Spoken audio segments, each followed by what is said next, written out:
ప్రకాశం జిల్లా ఒంగోలు పట్టణంలో మంత్రి గొట్టిపాటి రవికుమార్ పర్యటించారు. 36వ డివిజన్లో సుప్రీపాలెంలో తొలి అడుగు కార్యక్రమంలో మంత్రి గొట్టిపాటి, ఎమ్మెల్యేలు దామచర్ల, విజయ్ కుమార్ పాల్గొన్నారు. ఇంటింటికి వెళ్లి ప్రభుత్వం అమలు చేస్తున్న పథకాలను ప్రజలకు వివరించారు. వెంకటేశ్వర కాలనీలో 33/11 కేవీ సబ్స్టేషన్ మంత్రి ప్రారంభించారు. పలు అభివృద్ధి పనులకు శంకుస్థాపన చేశారు. నాసిరకం మద్యం అమ్మి ప్రజల ప్రాణాలతో చెలగాటమాడుతున్న వారికి శిక్ష తప్పదని మంత్రి రవికుమార్ హెచ్చరించారు.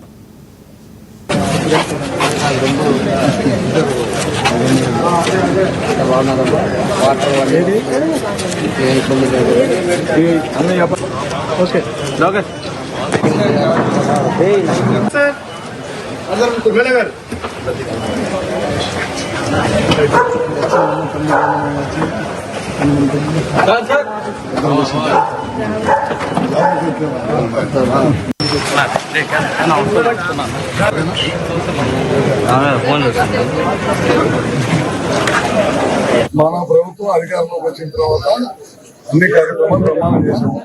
దేశంలో ఎక్కడ ఏ విధంగా ఒక రోజే తల్లికి వందనం అనే కార్యక్రమం ద్వారా 10,000 కోట్ల రూపాయలు పిల్లల అకౌంట్ వేసిన ప్రభుత్వం ఏదైనా ఉన్నది భారతదేశంలో ఒక చంద్రబాబు నాయుడు గారి ప్రభుత్వం తప్పకుండా.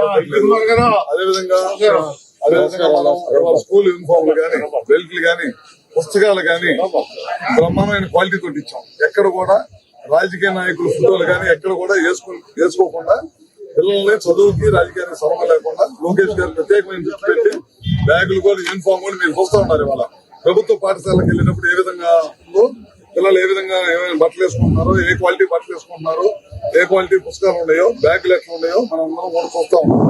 ప్రభుత్వం ఏ కార్యక్రమం చేసినా చిత్తశుద్ధితో పనిచేస్తుంది.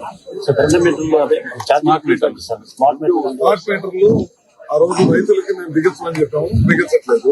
ఎక్కడ కూడా రైతులకైతే ఎక్కడ పెట్టట్లా. ఎక్కడైతే ఇండస్ట్రీస్ కమర్షియల్ ఉందో వాటిని స్మార్ట్ మీటర్లు బిగిస్తా ఉన్నాము. ఎక్కడన్నా ఏదన్నా ఇబ్బంది వచ్చినా సరే ఇమీడియట్ గా మా అధికారులు ఇమీడియట్ గా వస్తారు. దాన్ని ఏదంటే చిన్న ఎప్పుడైనా కొత్త ప్రోగ్రామ్ తీసుకుని చిన్న మన ప్రభుత్వం అధికారంలోకి వచ్చిన తర్వాత